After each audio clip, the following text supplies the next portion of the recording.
Yeah. He's lost. Yeah, no, he hasn't said hello to me. No, nothing. no, I I'm don't think here. he's my friend Hello. anymore. Doctor.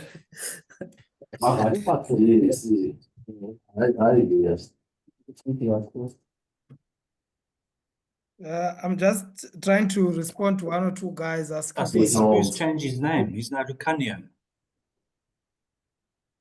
Hey, Steve, Hey, you've now become Maglava, Lucanio. Happy New Year.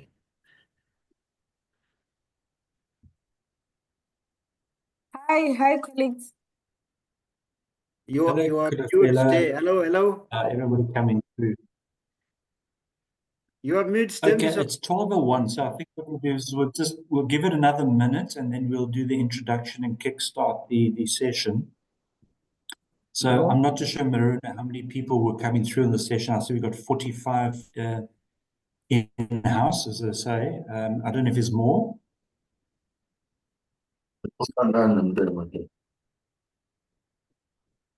Miranda, how many people did RSVP'd?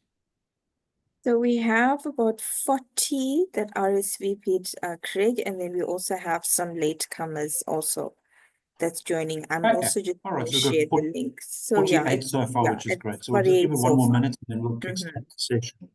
Yeah.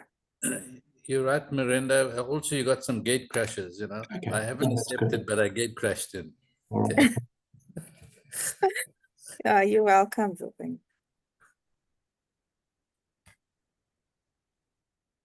Hi, Tato. Forward to another 30 more seconds. Good day all. Yeah, I missed your call. I'll call you back. I'm sorry. Not a problem, sir. It's been a couple of hours. No, not a problem. Okay.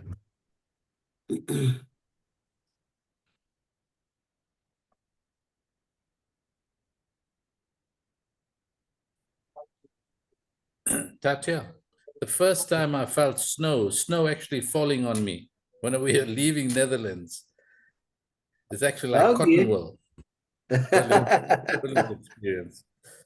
Oh, you live in Devon. Yeah, that's why.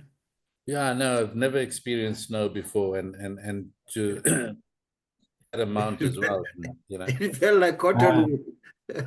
Like cotton wool, you know. It's actually light and, you know, beautiful. Right. It must have been a good experience. Wonderful. Yeah, no, great experience. But I won't repeat. The only way to repeat it again. The only way to describe it is stick your head into a deep freeze at home, and that's the closest you'll come to snow. Yeah. And okay, so we're all ready. So should we start the session? So just won't repeat it again in winter. Yeah, exactly. All right, so I just want to start the session. So it's 12:03. I think most of the people have come through. In fact, we've got now 60 participants, which is fantastic.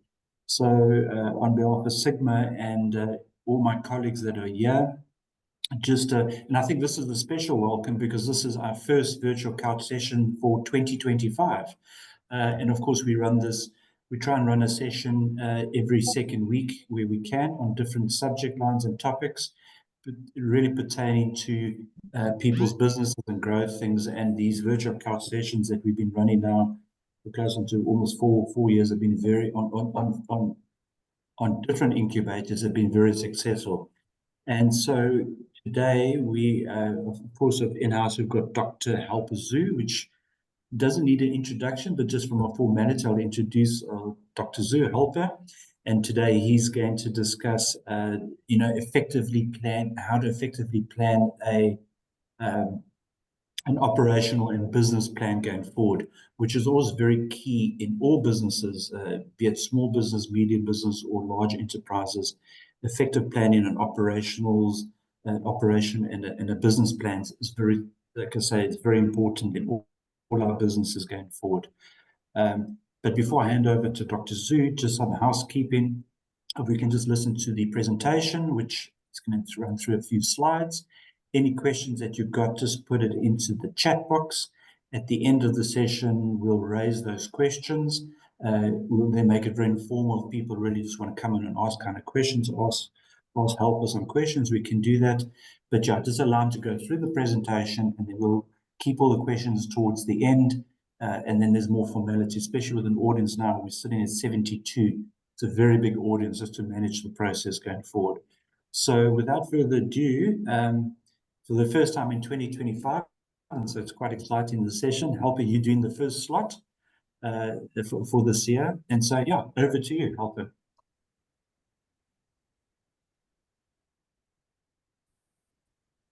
Oh, thanks, Craig. And a good, afternoon. It's just 5 minutes after afternoon. And Happy New Year to everybody. Thanks, Craig. Thanks, everybody, for coming through to listen to this particular subject of business operational planning. So I'm really looking forward to sharing a couple of insights with you. And what I just need maybe in 1 minute or less, just for the sake of our admin, if you can introduce yourself on the group, that will really assist. So that's the first thing as well. Just, it will assist us with our register. And the second thing is if your gadget is like, not renamed, or you're using your child's phone, different person's phone, just for our admin purposes as well, if you can rename, please. It's so easy to rename. Maybe I should just share my screen because I know that some people were asking, how do I rename? Let me see if you can. Okay, now I can't, for some reason, I can't share my Zoom screen. But anyway, you just go to the top corner. There are 3 dots. And then when you click there, you will see the opportunity to view your profile or to rename yourself, depending with your settings. All right. That's mainly it. I thought, let me just highlight those 2 things. But let's get to the business of the day and talk about what you guys signed up for. Craig, can you see my screen? Perfect. Awesome. So today we're looking at business operational planning. I think it's one of the most important aspects, of any business. In my view, I think it's as important as strategic planning. Actually, why would you do a strategy if you're not going to have an operational plan, for your company? Because it wouldn't make sense. It's just, moving so many miles only to give up when you are left with a couple of miles to reach your destination. That is tantamount to having a business strategy and then not a business operational planning model to support that. So we are going to look at that. And before I even really get started, I just want to ask, I think I call it the greatest question of all time, and how it relates to your business, and that is this simple question: what is the most crucial asset or resource in your business? Because the moment you understand it, whatever we are going to be talking about today is going to be easily relatable, because you'll understand why should we plan. Essentially, business operational planning, these are just the fancy terms that are being employed by theorists and academics to make sure that it's palatable. But the whole essence is to say, how do you methodically execute your strategy? That is what business operational plan is about. So I want you in your chat box to tell me, what do you think is the most crucial asset or resource in your business? And I'll give you a hint. This asset is infinitely finite. So what is it that you think is the most crucial? I hope that, Craig, would you assist me if there are any answers? I can't see due to my screen. I just want to pick something as people are answering, people are responding. No, I'll read it through. So getting things coming through. Time. Sorry? I'm just giving time, money. So to your question, people are saying time, money, staff, people. Okay. Operations plan. Okay. human resources and finances, Okay. employees, compliance, brains Yeah. in the business, myself, the people, money and labor. Yeah. So Okay, cool. that's No, kind of what's coming through. I get kind of a feel of Human what people capital think. finance. Yeah. Great. No, thanks so much, Craig, for that. And thank you guys for participating in this. You can continue to share. There's nothing wrong. And let's make this as interactive as possible. We are going to have questions at the end. This is going to be pretty much a quicker presentation because I want us to exchange a couple of ideas and respond to some questions in a more elaborative way. So I'm going to move with speed.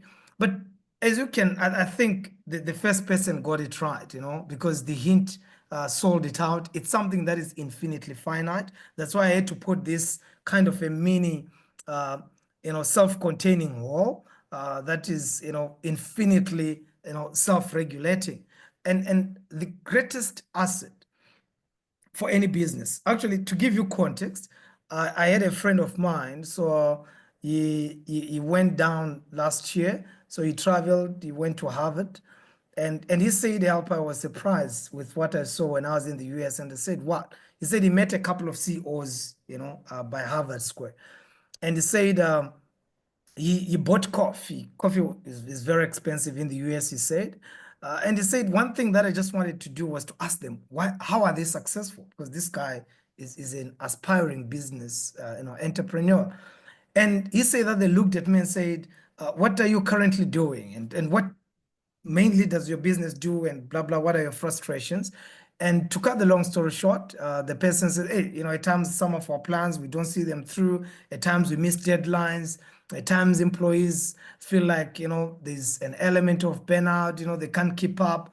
And our suppliers at times are frustrated because when we order things, when they arrive, it's either ahead of time. It was a long story.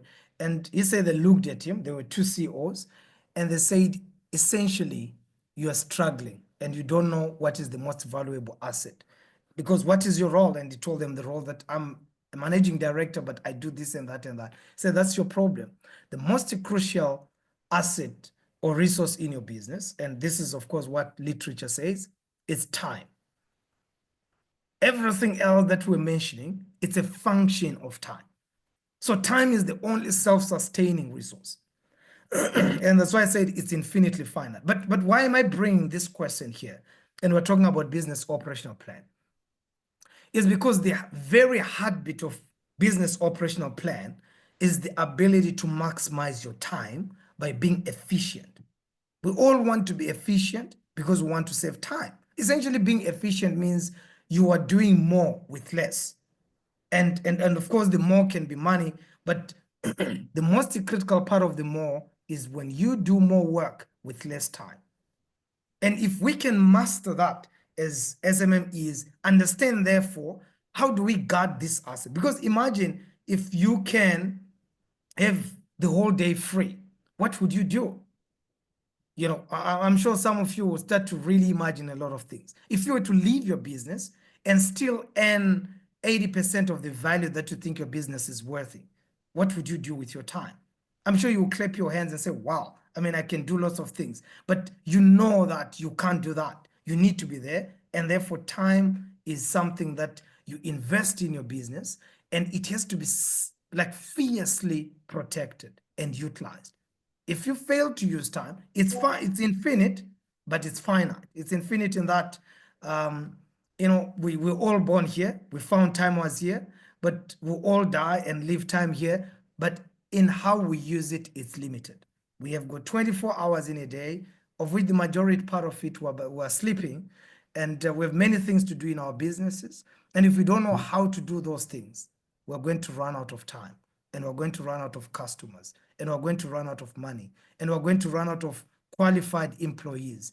And the list goes on and on, simply because you don't know how to optimize your time. So if you know how to optimize your time, then you are in a very strategic position to optimize literally everything. And business operational planning challenges you to be so methodical in how you operationalize your ideas, your vision, your strategy in a structured and effective way so that your time can work for you. All right. So I want us to come here, another little exercise. You see, I enjoy AI. So this is one little exercise. It's one of the powerful platform that is being transformed into an AI powerhouse, Slido. Can you just open your phones, take your screen, take that QR code, or go just in your browser, if you've got a laptop or a phone, type slido.com and enter the numbers 2504285. I want you to answer these questions. I want you to read these questions.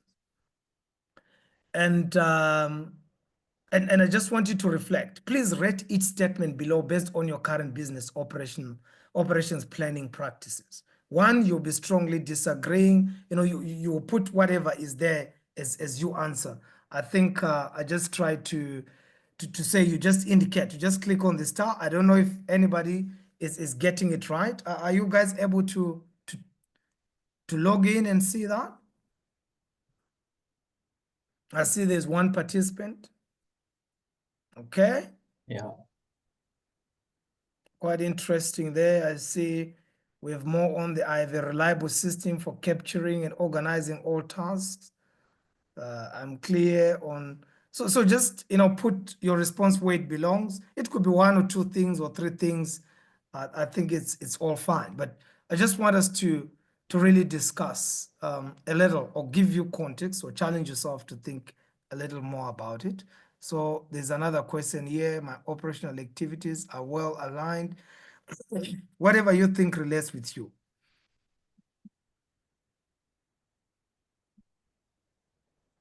If we can, I'll just give it 1 minute. This is 12:17, 12:19.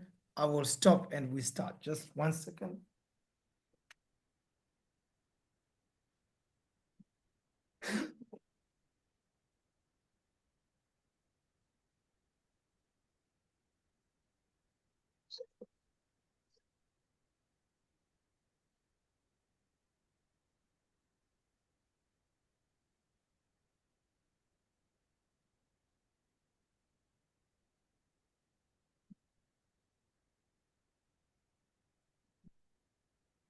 All right. I see in the majority, they say I have a reliable system for capturing and organizing their task, which is quite good. So that is the leading element. I'm clear on specific actions required to achieve my business operational goals and desired outcome. I regularly review it, update my business operational plan to ensure it aligns with current business activities and priorities. My business is an effective system for managing dependencies across departments or teams to ensure smooth operations. Okay, so it means like we have a very interesting trend. You can see that it's rightly skewed, right? So there's a skewness in the responses, obviously, with majority of people agreeing with the first point, which talks about reliable systems for capturing and organizing all tasks. This is very interesting to see that you guys, you believe you have that, because we are going to be going through a couple of things and check whether really that is what you have. Are you clear on the specific actions required to achieve your business operational goals and desired outcomes? And the word clear is a construct. You know, clarity is a construct. It's not a best term. It's something that is made out of, you know, different elements to say, is clarity, you know, are you clear in terms of something is defined? Are you clear in terms of, you know, the target that you want to achieve?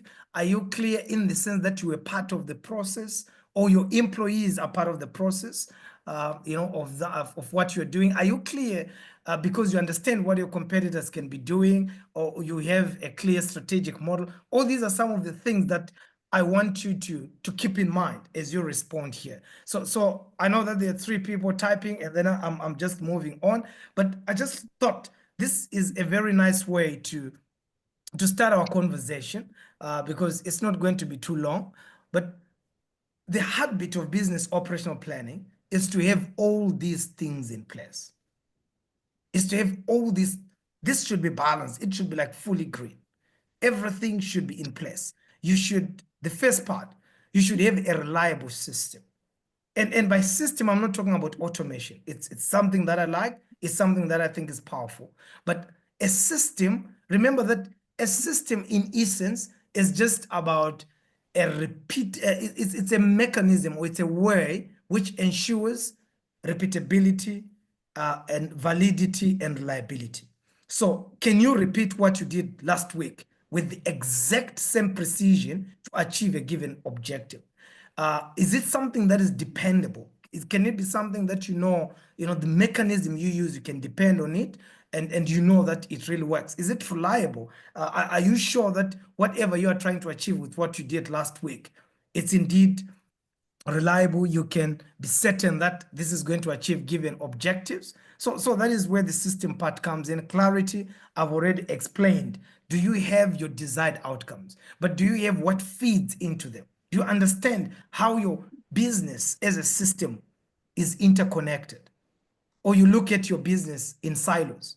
I've seen this, when I talk to people, especially about AI, something that I really like. And when you say, what is your AI goals? They can't define them because they don't have clear-cut understanding of their own business.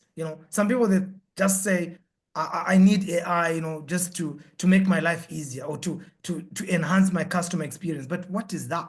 It has to be something that you can easily measure, understand where it is coming from, if there's a strategic pillar or objective.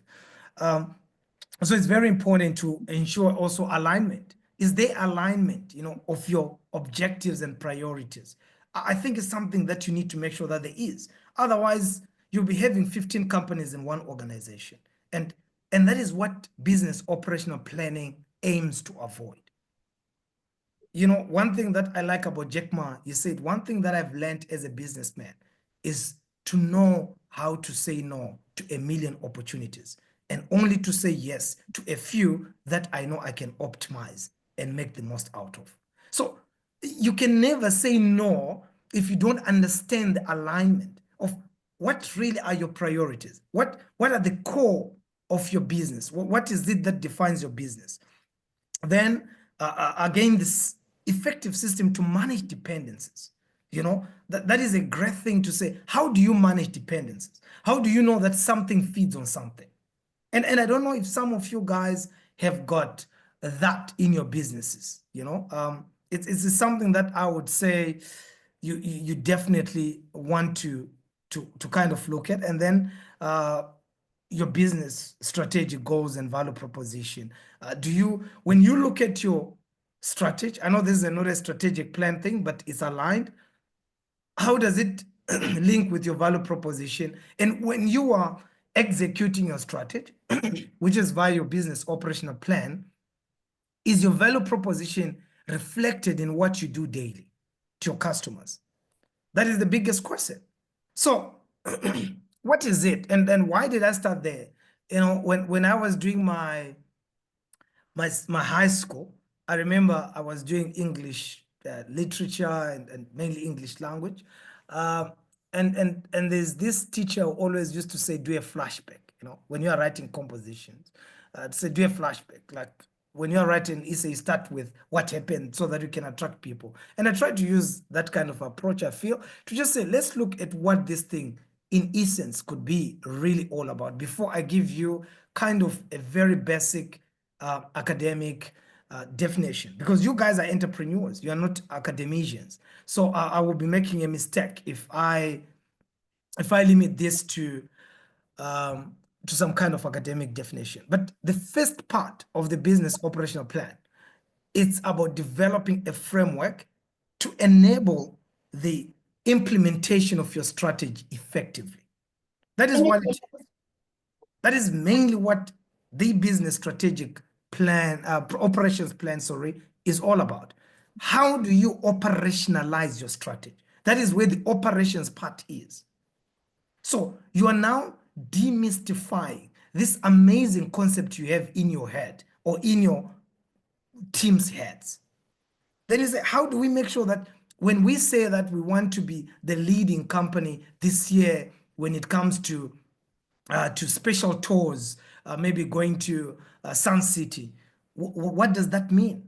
How are we going to say we can reduce this into some kind of a daily task that feeds into that particular bigger, large-scale global objective?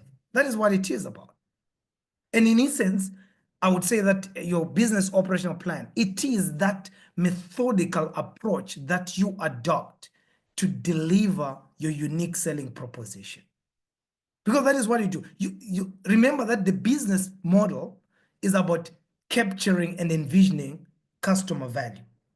The operations part is to say, how do we deliver it? Because the model for Uber is to say, we want to make sure that we drive a shared economy model and anybody anywhere should get a ride anytime they want at the most optimal fee. That's something like that Uber wants. But how is that delivered? It's a different ballgame. They need to make sure that the quality of the cars on the ground are good. These cars have got fuel. The drivers are not criminals.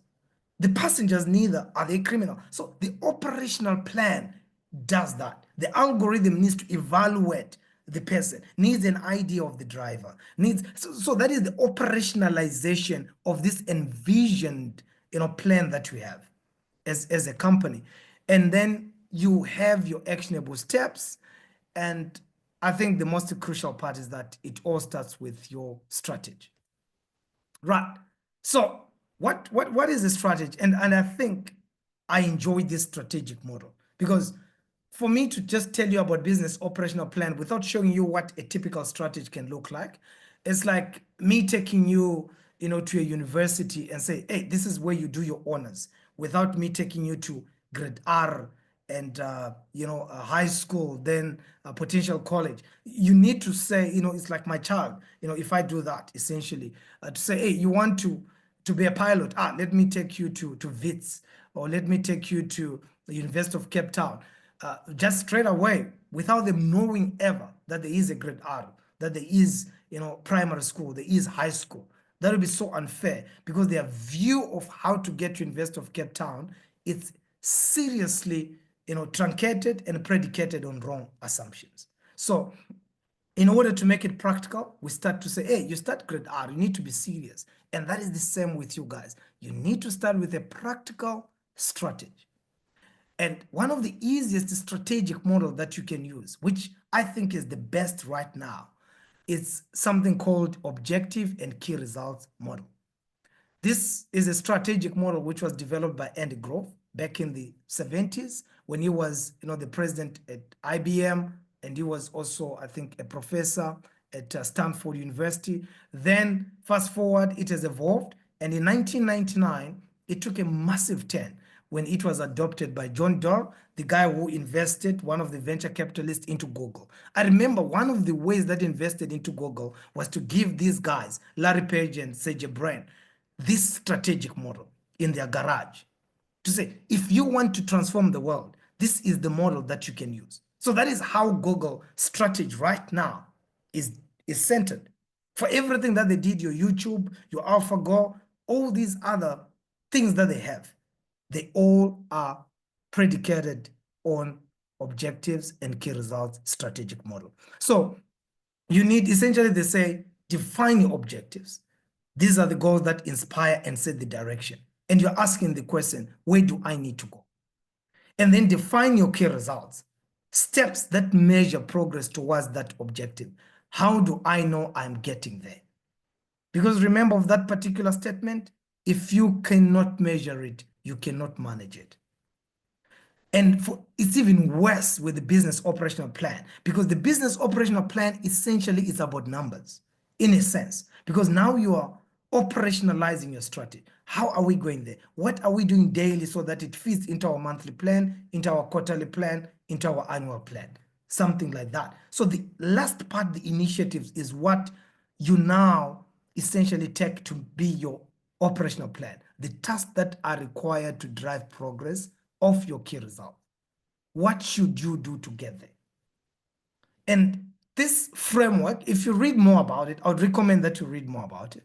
Especially one book by John Doerr, I've already told you, written if measure what matters, how to use objective key results. It's used by now Microsoft, Melinda Gates, Bill Gates Foundation, plenty companies, LinkedIn uses OKRs. So this is like the best strategic setting model that you can have. And it's very unique because they set what they call stretch targets. But the last part is what we're here for today, the initiatives, which is kind of your operational plan. So now that we have that strategic model is done, you need to come down and say, what structure am I going to have as a business to implement, to operationalize that strategy? So you start to say, I want to do these initiatives. Because you know what? Why a lot of SMEs, why we fail? Is because we always have these nice ideas in our heads, and we assume that my employee knows, or my friend or my business partner or my mentor knows. But you're just hearing your own echoes in a valley. And how do we see that? You don't have a structure, a clear-cut structure in place in terms of which you may be one-man band, you may be just a single tour operator, but do you have a folder where you say, my sales and marketing activities stay in this folder? What do you define as operations?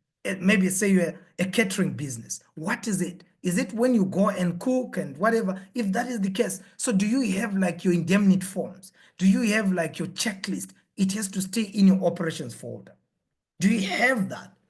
Or everything is just under a pillow, and when something is lost, you are busy calling everybody. I always laugh and say, be the first to swear at your spouse and say, hey, I told you last night that never ever, move that pillow. Now look, I can't find my papers. You're saying that my dog, was there and was playing around and swallowed my papers. Now you even take your dog for a surgery to get papers out because you are so classically disorganized by overlooking the smallest things.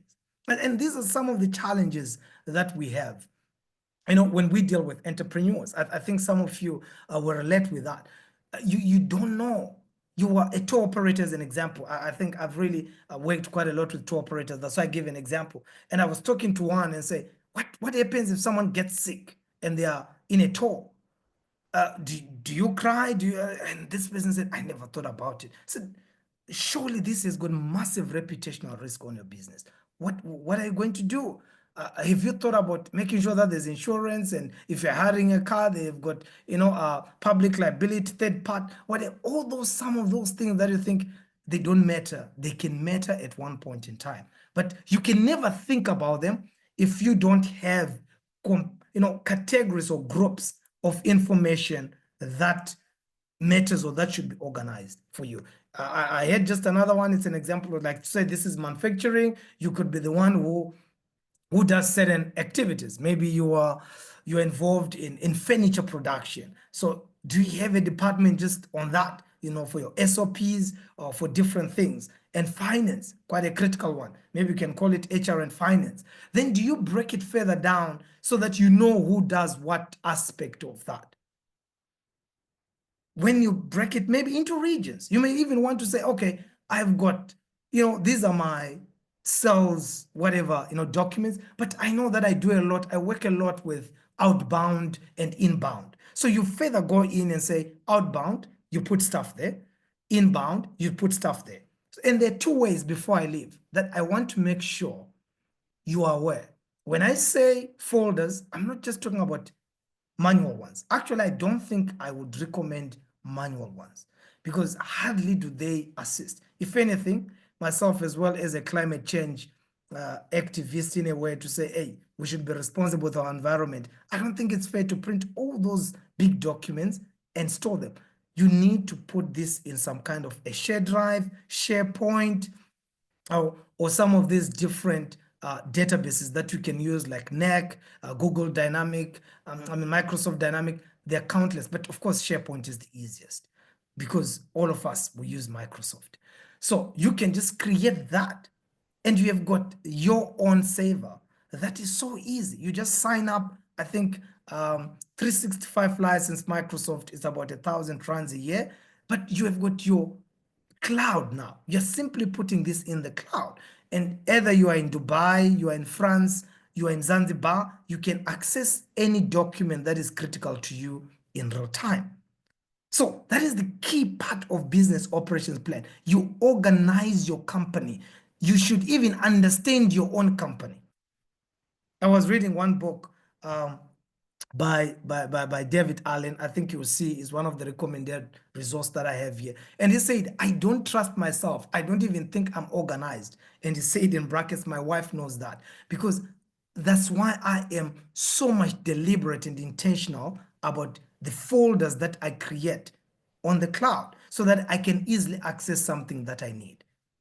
Except if you're a superhuman, then you don't need these kind of, organized frameworks. But as long as you are like me or like anybody else, then you definitely need to start putting your company into some kind of, reduce it into departments, or you can call it portfolios, or some they want to call the terms verticals, or you can call it strategic thrusts, whatever you call them. Make sure that these are aligned to best practice and you don't have too many sub portfolios, departments, whatever you call them, to work with.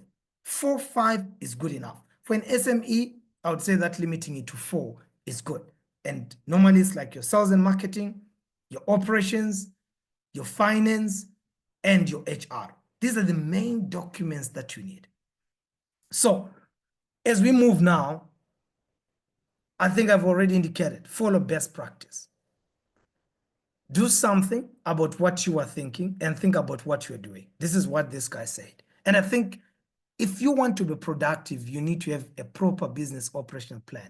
And if there's any person that I found his book to be so easy to read, I'm currently actually reading it. It's part of my New Year's library, is David Allen. And I like how he indicated, that just be intentional. Group your things, make it a habit, start it as a habit. I was talking to someone during our mentorship session earlier this week and said, the first thing that you need to do if you want your business operational plan to work, habituate it. Make it habitual. It should be a part and parcel of what you do every single day.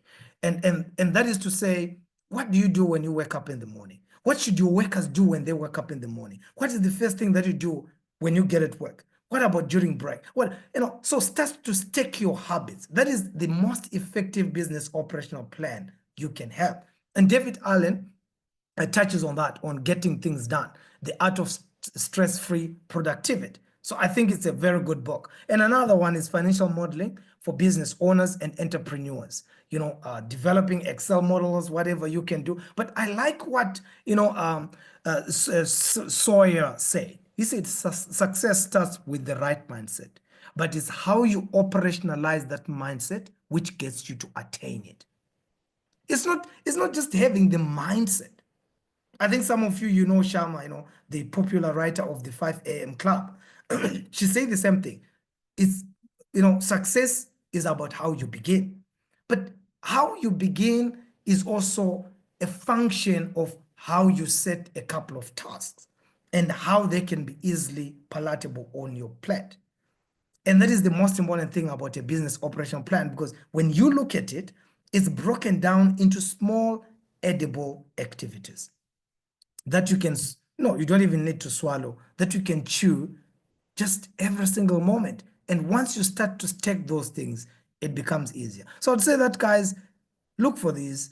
You should pay. I don't get any royalties. I don't know these guys, of course, in the US, but I found this to be really effective for me personally, and a couple of guys that, I mentor on different things. So the next thing that we need to do, as part of our business operational plan, is to set up an effective mechanism. That is, capture all inputs. Ensure that all operational inputs, ideas, and requirements are systematically captured and organized. So when you say our strategy, our vision, our plan this year is to is to do 15 events. Maybe you are in the entertainment industry. That's a great idea. And someone will say, oh, let's do them in Sekukune district and then in Hlabane, area. And then someone says, oh, let's do them in Soweto. But, so this could be like the areas that you start to do, but how are you organizing this? You already have got Limpopo, kind of the northern part. You have got Rustenburg area. You've got Soweto. Maybe you've got someone says, oh, what about Durban? Normally during holidays, it is what? You say, okay, 4 events.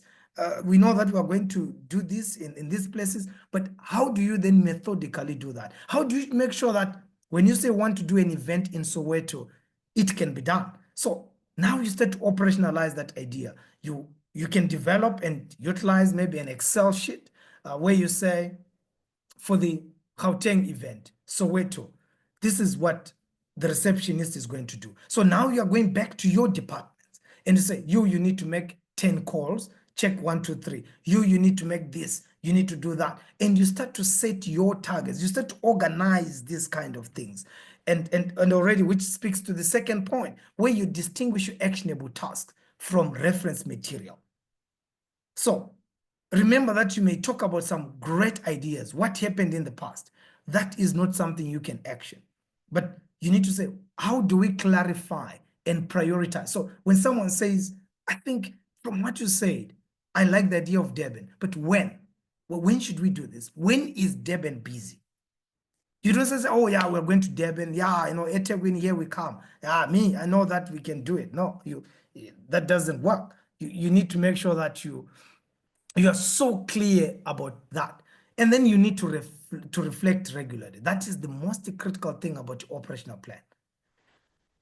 If you set your targets, and every week, do you check, especially the core things that sustains your business, which some people, they prefer to call the spinal cord of your business. And are you engaging strategically? How do you engage your mentors, your employees, your friends, your family, all these guys whom research said normally they fund your business? Remember that there are 3 people that potentially funds your business according to research, which is your friends, your family, your father-in-law, and fools. So make sure that these 4 Fs, they at least are engaged strategically as you move on, as you go on, whoever it is.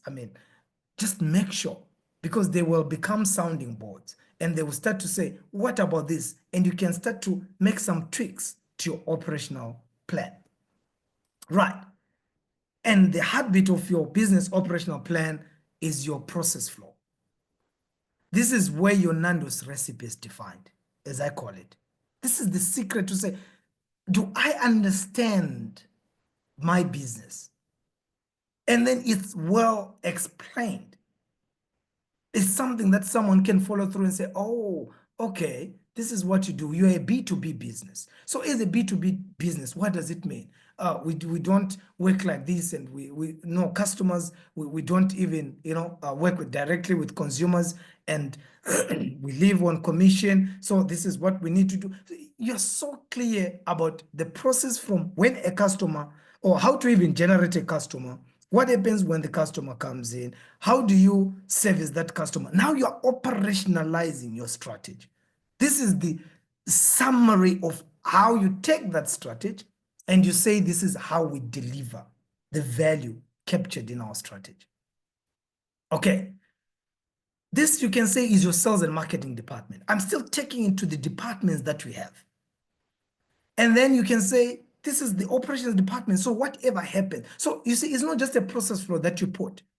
It's something that you start to put departments or thrusts or verticals, so that you know that, okay, if this is my process flow, how then do I know what belongs where? So that you become more smart and you define or understand your core competence.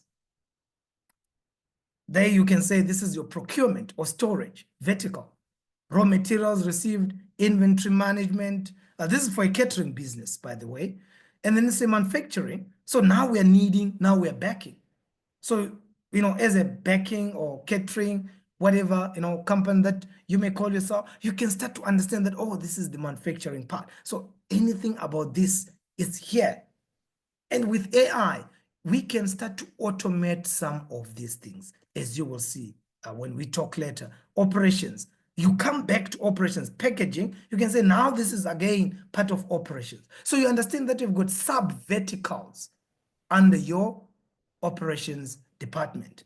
Again, operations, maybe delivery to customer, because now you've got the logistics guys.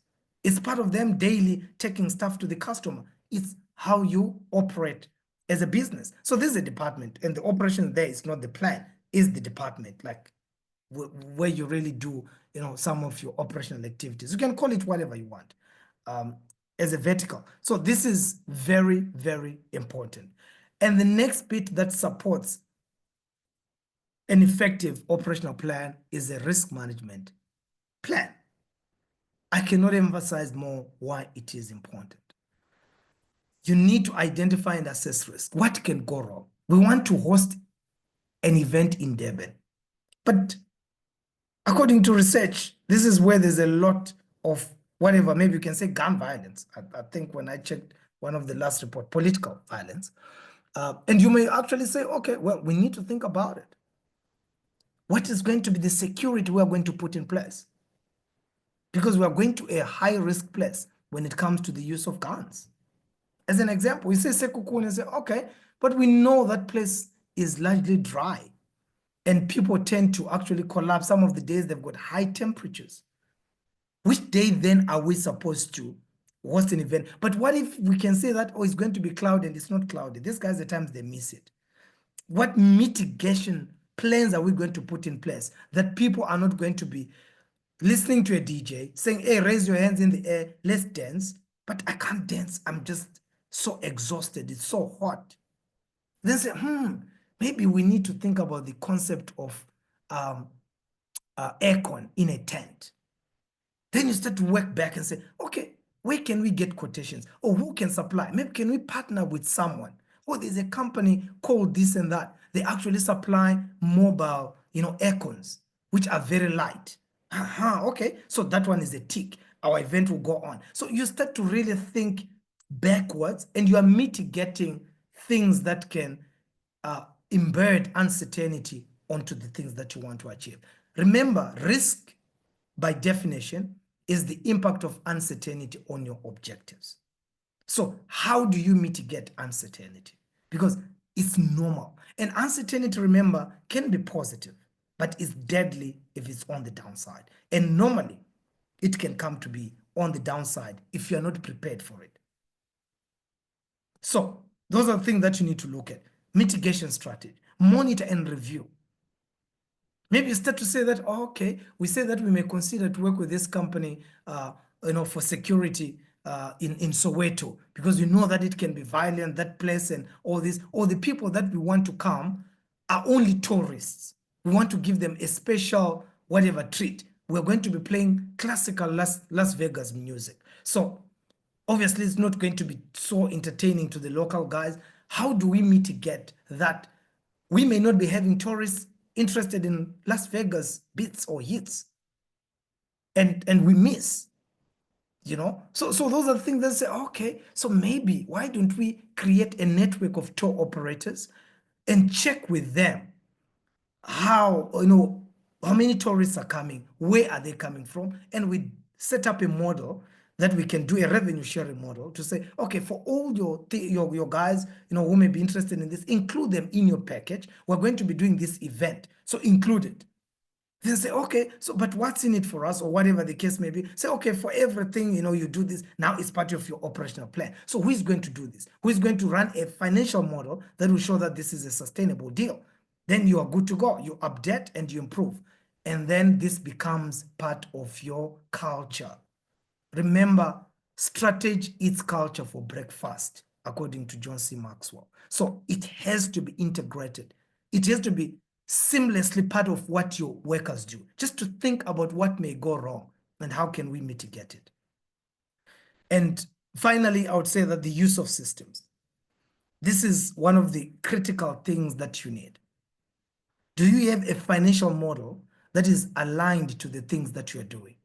As you start the year, have you done like your financial basic forecasting and start to say for each task, which pillar does it fit into? This pillar, how much are we looking out of that pillar? If we say we want to strengthen our tourism wing, how much are you going to get out of that? And then you break down to say, want to do it in this and this places. You break it down, say, oh, I said Soweto, Sekukune, blah, blah, blah, blah. So for each, how much are we going to make? And it will make it easier for you to prioritize things until you say, okay, this activity can be worth 20,000. And then that one 30, that one. Then when you accumulate them, you see that, this is how I get my 5 million.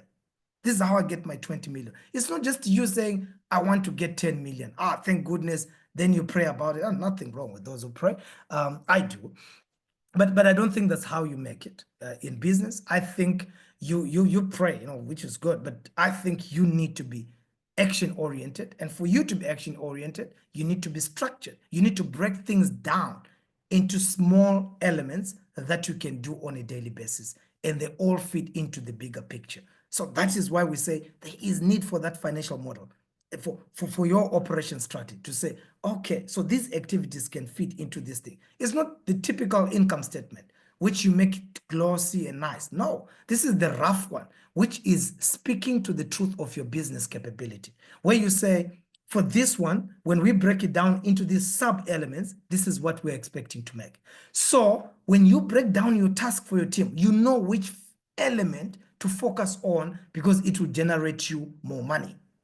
But if you never had this kind of approach, you will never, achieve anything. Then use modular planning for scalability and agility. I think I like this term. I got it from a good friend, Andre, when he was talking about modular systems. And as I was reading different books, even that book by David Allen touches on modular system, where you have got, kind of components of a bigger whole, which you can break down and understand them if you are to independently assess them. And you can say, okay, this one doesn't work. You know which element to remove and still leave the system working. And you know where to add. Like you say, okay, we want to enhance our customer experience when it comes to our entertainment. But you say, what is that customer experience? Say, okay, we're going to have a CRM system. We're going to have, a metrics analytics system, a social media, whatever. But you see that our customers still, they seem not to be getting good feedback. Which element of that big whole can you go and review? Or you say that, okay, we are hitting our targets. So how can you enhance, that particular big basket of the things that you aim to do? It makes it easier for you not to redo the whole thing when something goes wrong. Then you need to link your operational goals to your strategic objectives are tied on that, financial roadmap, and then of course the culture of data analytics. It has to. That's why I said you set your targets, you track them every single day. If you track your targets, okay, let me say every single week. If you track your targets, especially where your money comes from, those that feeds into your money, later on, you may miss something. So try to make it a culture. Then define your metrics, sales performance, efficiency ratios, customer satisfaction, productivity ratios. What metrics are you looking for each particular thrust? There are many, many more metrics. That's why I had to put the 3 dots that you can look at for your business to say, okay, for each thrust, for this one, it's more sales focused.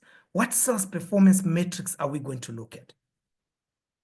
Are we going to look at leads conversion, leads generation, whatever you call. So these are the groups. These are not the actual ratios. You need to break them down. Customer satisfaction. Is it going to be about retention rate? Is it going to be about acquisition rate? Is it going to be like cross-selling rate? Is it going to be like upselling rate? All those ratios on customer satisfaction alone, you can measure them. Productivity ratios. Is it labor? Is it mechanical? Whatever you want to look at. Efficiency ratios, how are you utilizing your assets, your money? Those are the things that you need to look at. And again, finally, I think I said finally there, but here now is kind of the final. We are in an agentic age. I encourage and implore you to use AI. And I just placed a very simple model on how to effectively use AI in your operations. So here you see you've got your shared folder where you've got multiple data sources. You can connect via APIs or connectors. And then I called it, a little bit after my name there. You can have your customer quick helper board, and you can now start to get all those ratios, which this is what the agents are doing. Mark Zuckerberg, recently I was listening to him, and he was saying that we are in the age of agentic AI.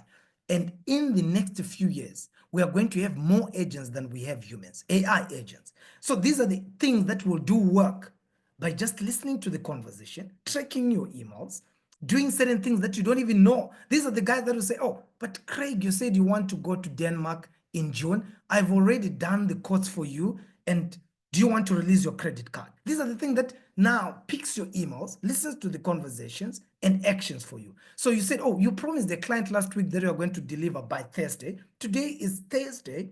You haven't, but it's more action oriented. It will tell you that I've already created an email apologizing for you and I've sent it. Please check the response, if everything is fine. So it's more an advanced level that we're going to see. But I know that I'll run another session on AI, and we're going to look at some practical example of that. So you can look at it like this. These are the things that you can look, produce a quarterly audit report. It can produce some of these things for you. What are the key success factors?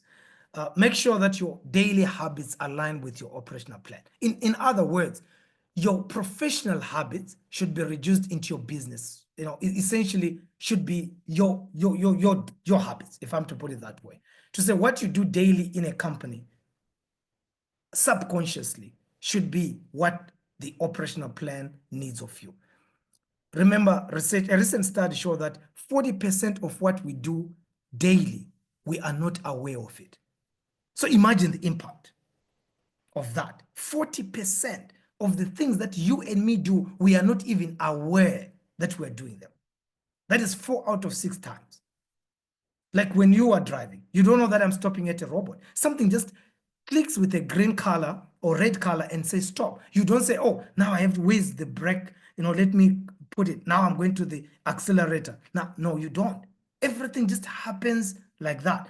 And one of the speakers on this subject, Craig Groeschel, said, not Craig Drysdale, Craig Groeschel, said something very interesting. He said that if you cannot make it a habit as part of your business, you will never achieve it. So make those habits easy and obvious. Like if every day you want to make sure that you call guys for quotations about, a specialized aircon, just make sure that you every single day say, I know that my role is to do some calls and check on whatever. The first thing, you're just checking your diary to say, okay, who have I called? Not even should I call, who have I called? It should just be a part and parcel of you. And start small. Don't feel bad when you fail or you miss part of your operational targets. And celebrate your success. It's part of the game. When you do one little thing, learn with your employees, with yourself, celebrate your success. Check the places that you think you can celebrate it with. It could be just one target to say, oh, we finally hosted the Sekukune event. Well done, guys. Well done to me, to yourself. I mean, it can be possible. Celebrate, be intentional about this. What psychology says is that it then builds that kind of motivation in you. So business operational plan, far from being a mechanistic document, it's more of a living document that is supposed to be centered within your daily habits, just at a professional level. Okay, so with that, I think I'm done and I can hand over to Craig for questions or any feedback. Excellent. Thank you very much, Helper. That was, I think it was very informative, and maybe just to summarize from my side. So what I loved the thing where you say, if you can't measure it, you can't manage it. I think that is actually fantastic. And then really from the whole thing is that operational plan, and of course, all the key managers who work with the incubators and you directly will help you put together the who, what, when, and how when it comes to your operational plans. This was really just an overview, understanding the overview of how important operational plans are going forward. And really what I took out of this is summarize it's all about setting those objectives. What are the objectives? What are you trying to receive? What resources do you need or do you have? And then the action plan, which is the who, what, when, and how. So I know you've got a different model, but that for me, it's that objectives, resources, action plan, very important. And, live in the document, always testing the document, getting yourself, and you don't need to be a big organization. As entrepreneurs, most businesses start off with one person, so sit down, pen to paper. What are you trying to achieve? What is your your objectives? What resources do you need or don't need, or you have, and how do you action it going forward in that? And then looking at that document, probably, initially every week, every 2 weeks, and 3. So I think there's a lot of food for thought. We will share the slides. Helper will share the slides with everybody else just to look at it. But this was just to give you a little bit of an overview of the importance of operational plans, putting that together. And I know, like I said, a lot of guys are busy with the likes of Helper, Vili, Tatia, Andre, working on those operational plans. So this was just to give you the importance. Every successful business and all businesses sit with some type of, in fact, they sit with different plans, an overarching operational plan of their business. And in those operational plans will be sales and marketing plans, standard operating procedures, but it all births and comes from the overall operation plan, which is really the architecture of the business. So I think, Helper, thank you very much. I think there's some great food for thought. And more importantly, with AI coming in now, and we are going to run a session on AI going forward, I think operational plans, the way we do things in the future, is fundamentally shifting and changing. But not for the worse, probably for the better. And of course, Helper keeps on talking about data, reading your data.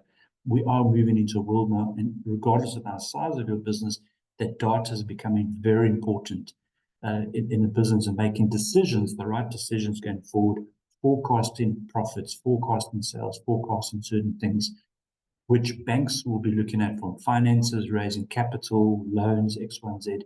If you've got all that information from your operations going forward, it's going to make your journey, your entrepreneurial journey going forward, even better. So just quickly, so we just over 1 o'clock, trying to look for any questions. But yeah, Helper, there's not really any questions unless somebody wants to raise them. But more to me said, yes, I love my OneDrive, Microsoft. All my documents are synced there, which is great. That's really from keeping in one place, but obviously risk avert. Lebogang says risk assessments mostly is undermined in the daily operations. However, today's sessions, the significance of it. Okay, so that's more of a comment. So no really questions, more comments. And I don't know, maybe we'll keep the session over for 2 more minutes, because I see we now going on to 1:05. But if there's anybody who really wants to ask Helper a question, just raise your hands and we can take it from there. Other than that, we're going to share the session, the slides with you. I think we've also recorded it, so I think Brenda will send the slides through to you, plus the recording if you really want to fit in it. But it doesn't just stop here. This is just these sessions. There's so much to talk on operations management. The session 1 hour doesn't allow us. It's really just to give you a little bit of understanding the importance of operations, setting up operation strategies going forward. But of course, the hard work comes on your one-on-one down the line with your particular mentor going forward. I see there's a hand raised with Sarah. Maybe Sarah, just allow you to open your thing and ask a question. Hi, sir. Thank you so much for this powerful session. I just wanted to ask, do you guys have any templates for the process flow diagrams? Well, maybe help. I think you stand correct. I think you do have a template, an operational plan template, which we could also share.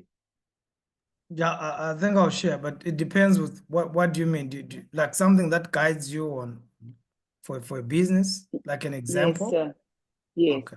Yeah, and I think I'll just share the slides as well. And if you need anything additional, that is customizable. I can even share like some online links to play around and build your own. Perfect. Yes. Thank you. Yeah, I think your help is right. One cap doesn't fit all because your business is so different. But I think it's looking for a generic step-by-step gain on this journey. But I think particularly these slides actually shows you that little path of that journey. It's always that big question: what's important in the business and what are you trying to achieve? It's setting those objectives. What is your end goal? Setting the objectives up front, what you're trying to achieve, and then building how do you achieve it going forward. But okay, cool. Pumi, you've got your hand up. We'll take one more question after this. So Pumi or Pami? Pami. Good day, team. I have a question just to say thank you, Dr. Joe. That is actually a highlight as we start a new year in business. It kind of answered a whole lot of unasked questions that are not yet asked, but they are already answered. I just hope everyone will carry out everything that you have said. We really appreciate if you send the presentation and also the presentation on the one that you were presenting on this what we call the slides, because I think it will really come in very handy. Thank you very much. Thanks, Pami. Appreciate that. I see no more hands or questions. All right, so we'll get all the slides and the documentations and recordings through to everyone just to take it on afterwards. So I see you again 6 minutes past 1. Just to say, Helper, thank you very much. Always a pleasure and a joy to listen to you. Always pick up new things as we go along. But just to everybody also for the session, thank you for coming through. Any questions, we're always here and open afterwards to send us an email or a WhatsApp and to take it from there. But thank you, Helper, appreciate it, and to everyone else. Cool. Thank you, everybody. Cheers. Thank Bye-bye. you. Take care, everybody. Thanks so much, Craig. Thank you, Helper. Cheers. Bye. Thanks, Paul. Bye.